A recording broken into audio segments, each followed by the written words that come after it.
What it? Hello, my kaiju friends. It is Power Joy here, and welcome to Why Humans May Need to Save Godzilla. Now, this is a trailer. No. This is a theory reaction.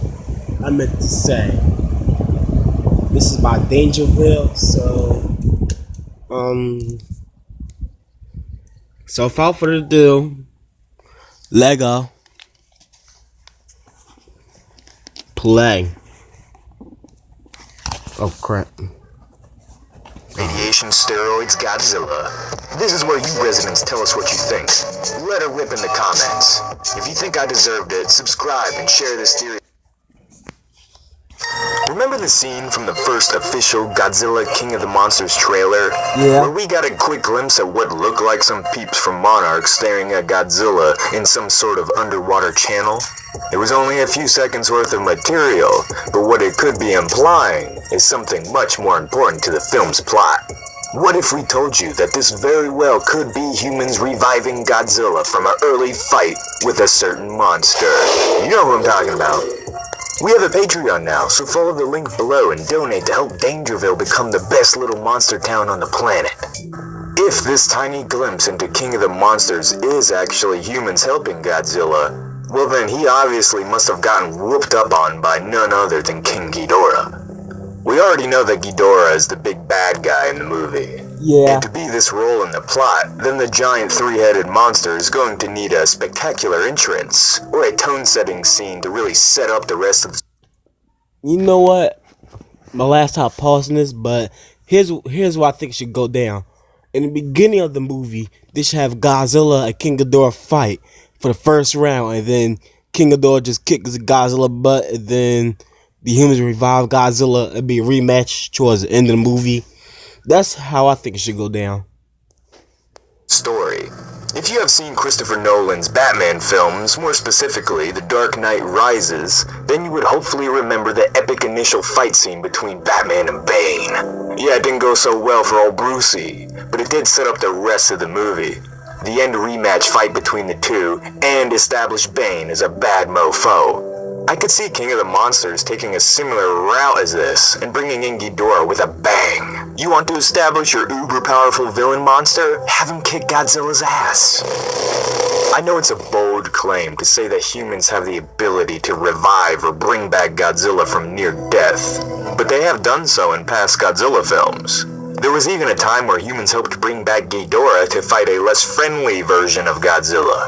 With King of the Monsters paying homage to the Toho movies more than ever, they could very easily throw in the revival of this new Godzilla.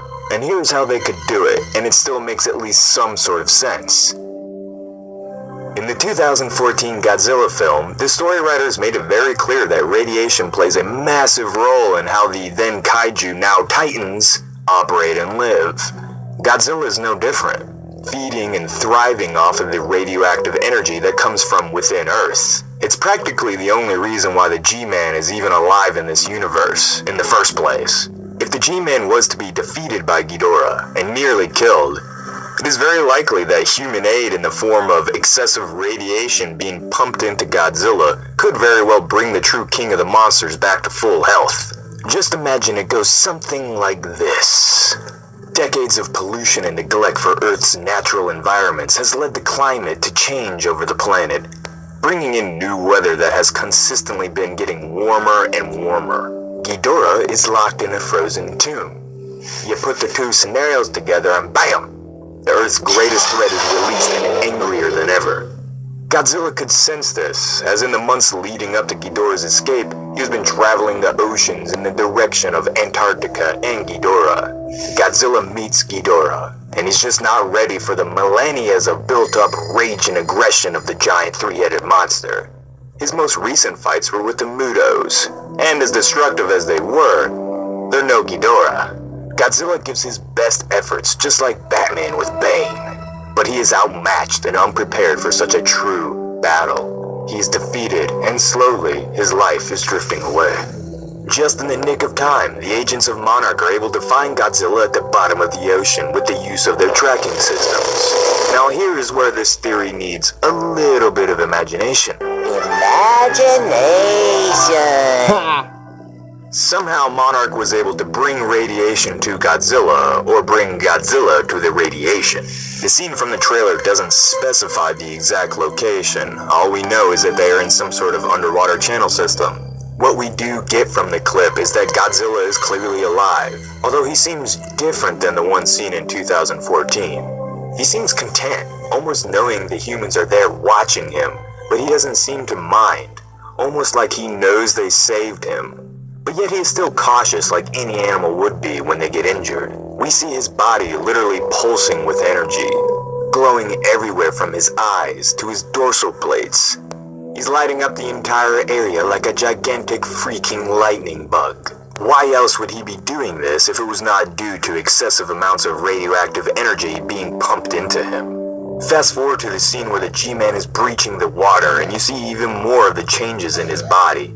He still glows from every crack and crevice on his body, and his plates are much larger and gnarlier looking than ever before. That's Could right. this be from the overload of radiation humans pumped into Godzilla? As far as the plot goes, humanity saving Godzilla like this would set up a potential relationship between us fleshy pink ape things and the big green lizard, potentially leading towards more awesome moments like this.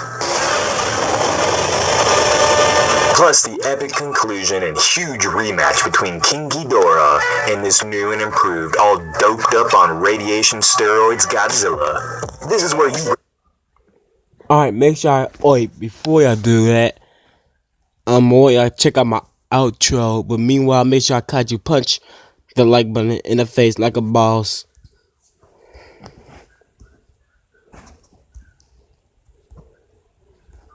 Oh crap.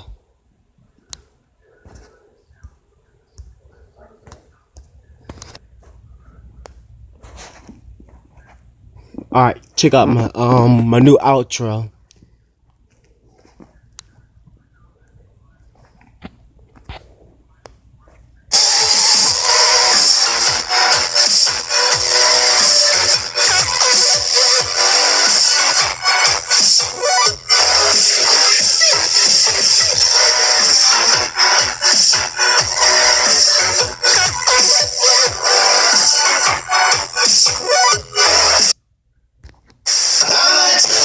Okay, nobody. Come on.